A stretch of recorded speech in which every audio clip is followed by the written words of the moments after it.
अपनी इसमें बड़ा चोर छोटा चोर का मामला है। इसमें कोई बच के चला गया है ऐसा नहीं है। और राज्य सरकार ने कह दें कि हमने खाली चिट्ठी लिखा लेवल फील्डिंग और हमने किसी का रिकमेंडेशन नहीं किया, तो ये कहने से कोई राज्य सरकार नहीं बचेगी। इसमें सब राज्य सरकारें शामिल है, लेकिन मुख्य जिम्मेवारी तब भी सेंटर की है क्योंकि सारे फैसले उसकी तरफ से हुए। और अगर ऐसा था ही तो कम से कम स्टैंडिंग कमेटी अपनी रिपोर्ट में डिमार्क करती ना कि उसमें वो एनडीए का जो शासनकाल था उस एक वक्फे को आप छोड़ दें, उसके अलावा यहां पर देश के साथ विश्वासघात किया गया है और जो लोग दोषी हैं उनको दंडित किया जाना चाहिए। संबित सवाल आपसे था। जी नहीं, मेरा तो सीधा सीधा यही कहना है कि देखिए कोल जो है, कोयला जो है वो राष्ट्रीय संपदा है और राष्ट्रीय संपदा का मालिक केंद्र सरकार होता है। रिकमेंडेशन लेटर केंद्र सरकार को और राज्य सरकारों ने भेजा, हमारे भी 2 राज्यों ने भेजा, मगर मैं बारंबार कहता हूं कि आपको कंटेंट्स दिखाइए। कंटेंट्स मैंने चिट्ठी में पढ़ा है, कहीं भी ये नहीं लिखा है कि नीलामी मत करिए। अगर वो क्लॉज लिखा है तो सब क्लॉज यही है कि नीलामी करने के बाद आप ये सोचिए कि जिन फैक्ट्रीज को, जिन पावर हाउसेस को हमने भी अपनी तरफ से वायदे किए हुए हैं कि आप यहां से कोल ले सकते हैं, उनका क्या होगा उसके विषय में भी चिंता करिए आप। और उन्होंने ये कहा है बार बार कि एक लेवल प्ले ग्राउंड तैयार करिए ताकि फेडरल स्ट्रक्चर मेंटेन रह सके। इसमें कोई बुराई नहीं है, इस विषय को उजागर नहीं किया जा रहा है। बार बार आप ये कह रहे हैं चिट्ठी लिख दिया गया, रिकमेंड कर दिया गया कि नीलामी नहीं होनी चाहिए। ये तथ्यों को आधा अधूरे रूप से नेशन के समय रखा जा रहा है। लेकिन एक दूसरी बात है पुनिया साहब, इधर तो आप कुछ कहना चाह रहे हैं, मसला एक और भी है। कहते हैं चोर की दाढ़ी में तिनका होता है। सीबीआई अगर प्रोब कर रही है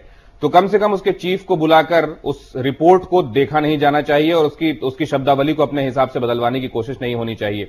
चलिए, आप कहेंगे कि इस मामले में अभी हलफनामा दाखिल किया जाना बाकी है, लेकिन सीबीआई ने भी इसको मना नहीं किया है। उसने ये कहा है कि इस तरह की बातें जो हो रही हैं वो स्पेकुलेटिव हैं और इस पर लोगों की निगाह है कि 26 तारीख को वो आखिरकार अपने हलफनामे में कोर्ट में क्या कहती है। और ये अगर जैसा कि सोर्सेस कह रहे हैं कि यहां पर हलफनामे में ये कहा जा सकता है कि हां बुलाया गया था, लोग तो ये भी कह रहे हैं कि अब जो हलफनामा है उसकी भी शब्दावली को देखा गया है। क्या ये दिखाता है कि हां आप लोग ज्यादा चिंतित हैं? अगर इसमें सभी लोग आप कह रहे हैं शामिल थे तो आपकी चिंताएं ज्यादा क्यों दिखाई दे रही हैं?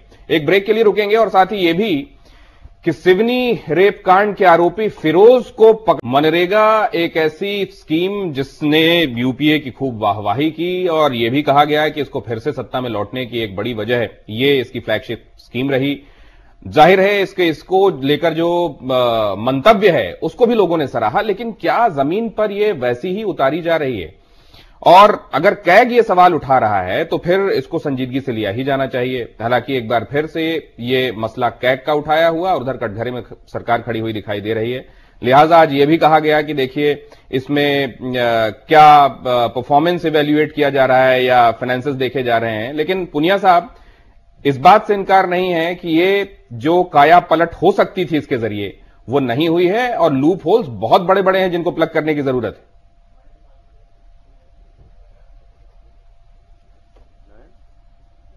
ग्रामीण क्षेत्र में मजदूर, किसान जो बेरोजगार थे उनको रोजगार देने की ये अभिनव योजना है, तो इसके बारे में कोई दो राय नहीं हो सकती। हाँ, पैसा भेजने में ये ऑडिट रिपोर्ट में बताया गया कुछ राज्य जहां गरीब हैं, ज्यादा गरीब हैं, उनको पैसा कम दिया और दूसरे मानक के हिसाब से पैसा डिस्ट्रीब्यूशन नहीं हुआ। इतने तक केंद्र सरकार की जिम्मेवारी बनती है। राज्य सरकार